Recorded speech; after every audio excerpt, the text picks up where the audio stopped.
Nevada बनाम USC college football pick prediction 2 सितंबर 2023।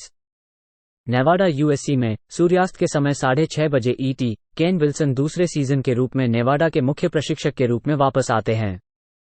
Wolf pack ने पिछले साल 2-10 पर समापन किया और आक्रमण पर 6 स्टार्टर्स वापस लौटाए। आक्रमण पर 8 स्टार्टर्स वापस लौटेंगे। उनका आक्रमण 2022 में गिरा हुआ था क्योंकि उन्होंने प्रति खेल 18.8 अंक और 305 यार्ड की औसत बनाई। रक्षा में टीम ने प्रति खेल 31 अंक और 396 यार्ड की औसत सरेंडर की। वुल्फ पैक के 3 रनिंग बैक्स प्रोग्राम से बाहर गए हैं, जैसा कि उनके 3 में से 2 प्राप्तकर्ताओं के साथ। कोलोराडो से ट्रांसफर ब्रैंडन लुइस मुख्य क्वार्टरबैक के पद के लिए वापस आए हैं। 3 स्टार्टर्स ऑफेंसिव लाइन पर वापस लौटेंगे जिनमें आक्रमण पर अनुभव है। यूएससी इस साल 1-0 है। उनकी 56-28 घर में जीत है सैन जोर्ज एस्ट के खिलाफ। स्पार्टन्स को सेकेंड हाफ में 35-14 से बाहर करके ट्रोजन्स के लिए मजबूत समापन हुआ। यूएससी ने लगभग 5 यार्ड प्रति पाउंड से दौड़ की औसत की और 501 यार्ड से समाप्त हुआ। रक्षा में उन्होंने एक अनुभवित स्पार्टन्स ऑफेंस को 396 यार्ड और 7.3 यार्ड प्रति धावने की औसत दी। कैलेब विलियम्स ने सैन जॉर्ज एस्ट पर प्रति प्रयास 11.1 यार्ड पास किए। लुइस ने नेवाडा के लिए क्वार्टरबैक की पद पर जीत हासिल की, लेकिन उनके पास पिछले साल केवल 3.8 यार्ड प्रति पास प्रयास थे। ट्रोजन्स की रक्षा यहां इतनी बड़ी संख्या रखने की चिंता है।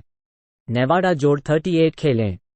न्यू मैक्सिको बनाम Texas and college football pick prediction 2 सितंबर 2023।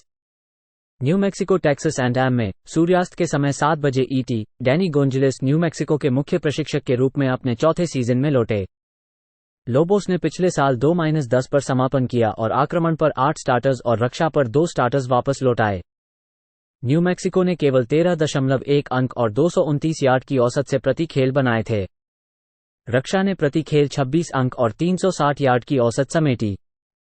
लोबोस पिछले साल के 2 शीर्ष 3 दौड़करों को खो चुके हैं, लेकिन उनके 3 में से 4 प्राप्तकर्ताएं वापस हैं। यूएबी ट्रांसफर डिलन हॉपकिंस के द्वारा क्वार्टरबैक पद पर प्रारंभ किया जाएगा। 4 स्टार्टर्स ऑफेंसिव लाइन पर वापस लौटेंगे, लेकिन रक्षा के 3 स्तरों पर सभी क्षमता की कमी है। जिम्बो फिशर टेक्सास एंड के मुख्य प्रशिक्षक के रूप में अपने छठे सीजन में वापस आ रहे हैं। टीम पिछले साल 5-7 थी और आक्रमण पर 10 स्टार्टर्स और रक्षा पर 10 स्टार्टर्स वापस आ रहे हैं।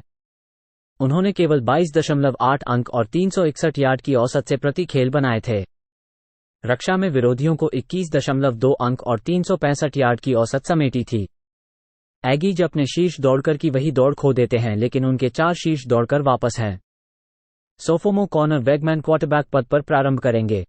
सभी 5 स्टार्टर्स ऑफेंसिव लाइन पर वापस लौटेंगे और रक्षा के 3 स्तरों पर अनुभव है। फिशर पर भारी दबाव है, इसलिए उम्मीद है कि एगीज अपने पैर गैस से हटने नहीं देंगे। एक पावर 5 स्कूल जिसमें अनेक अनुभव है और एक मिड मेजर को जिसके पास रक्षा में कोई अनुभव नहीं है। टेक्सास एंड -38 खेलें।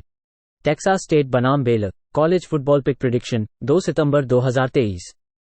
टेक्सास स्टेट बेलर में सूर्यास्त के समय 7 बजे ET GJ Kinne Texas State के मुख्य प्रशिक्षक के रूप में अपने पहले सीजन में हैं। बॉबकैट्स ने पिछले साल 4-8 पर समापन किया और आक्रमण पर 7 स्टार्टर्स और रक्षा पर 4 स्टार्टर्स वापस लौटाए। उन्होंने केवल 21.1 अंक और 325 यार्ड की औसत से प्रति खेल बनाए थे। रक्षा ने प्रति खेल 26.3 अंक और 361 यार्ड की औसत समेटी। वे अपने 4 शीर्ष दौड़करों को वापस लाते हैं और उनकी 3 में से 2 प्राप्तकर्ताएं वापस हैं। क्वार्टरबैक लेन हैचर ने कार्यक्रम को छोड़ दिया है। आर्कनस ट्रांसफर मलिक हॉन्सेबाई की प्रतीक्षित है कि वे क्वार्टरबैक पद पर प्रारंभ करेंगे। टीजे फिनली भी क्रियाशील हो सकते हैं। 3 स्टार्टर्स ऑफेंसिव लाइन पर वापस लौटेंगे।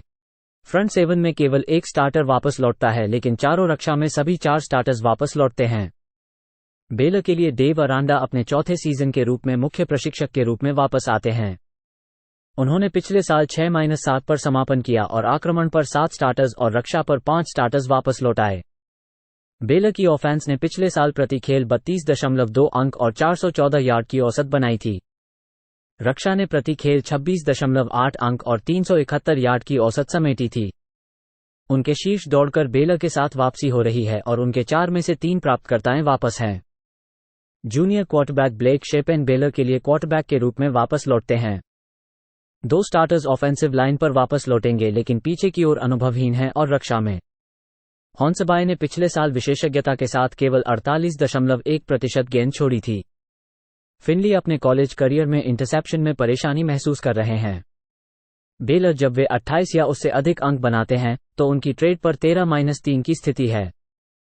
यहां चारों तरफ की अनुभव का खेल होने का डर है। रक्षा में अनुभव कम होने का डर है।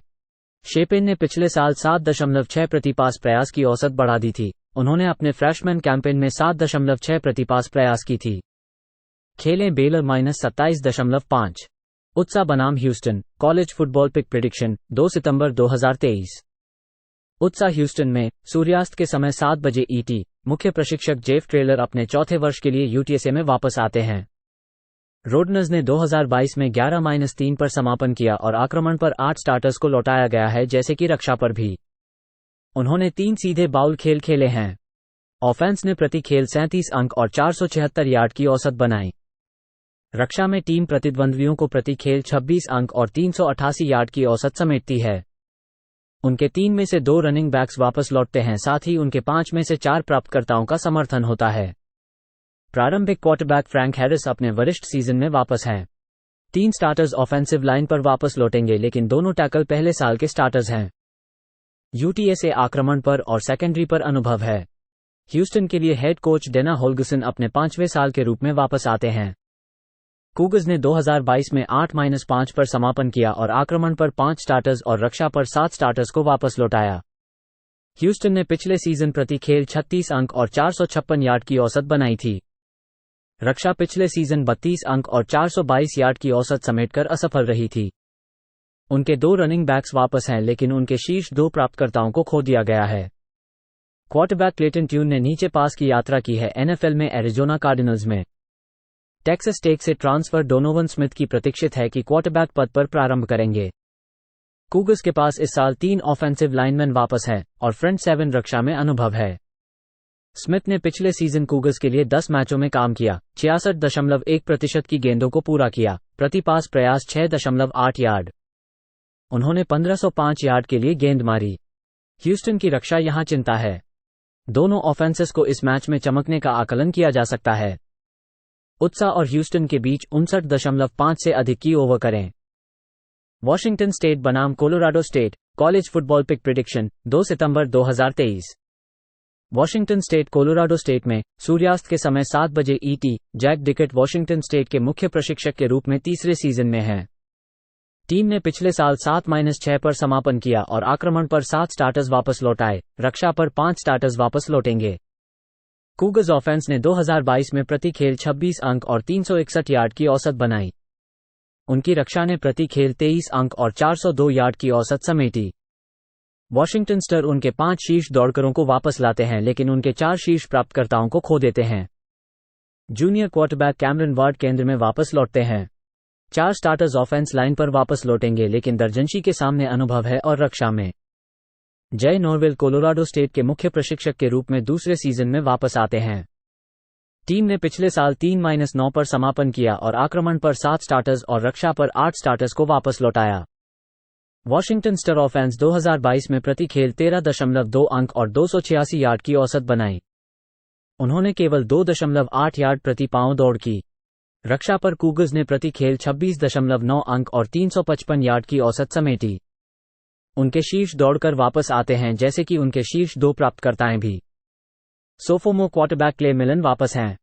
3 स्टार्टर्स ऑफेंसिव लाइन पर वापस लौटेंगे, लेकिन दोनों टैकल पहले साल के स्टार्टर्स हैं। रैम्स की रक्षा में सभी स्टार्टर्स वापस लौट रहे हैं।